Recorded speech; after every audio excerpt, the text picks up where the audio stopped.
साई मोर जन्म कौठी जानिनी किए मोर बापा माँ से कथा भी जानिनी मते जने लोक रास्ता कड़ी उठे आनी पाली किंतु तांको निज पिला जन्म हवा परे पुणी थरे अनाथ हो गली तापरे अनाथ आश्रम रहिली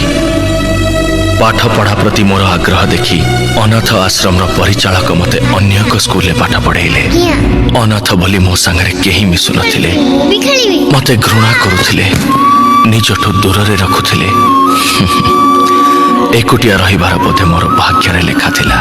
किंतु मु हारिबा को प्रस्तुत नथिली सहर को चली आसिली निष्पत्ति नेली पाठ पढ़ी बड़ा मनीष हेबी निज पाई निजर गोटे परिवार तैयारी करिबी चाकरी कली आउ तापरे खोजी बुलिली मो मनर मनीष को जहार गोटे सुंदर परिवार टे थिबा खोजु खोजु तम सहित देखा हैला आउ लागिला तमे मोरी पई जन्म नै जा आगे तम परिवार विषय जानिली आउ तापरे तम निकटतर हवा को चेष्टा कली जदियो जानिथिली से रास्ता भूल किंतु ता छड़ा मो पाखरे उपाय नथिला तमको निजर भावी दुष्टामी करिछि आउ तमे कष्ट भी पाइछ तमे मो भल पाइबा को ग्रहण करिब कि न करिब तम इच्छा किंतु तम बिना मोर किछि इच्छा नाही सबु जन्म रे एही जीवन रे साथी हेई आसुथा मो हाथ धरी चालुथा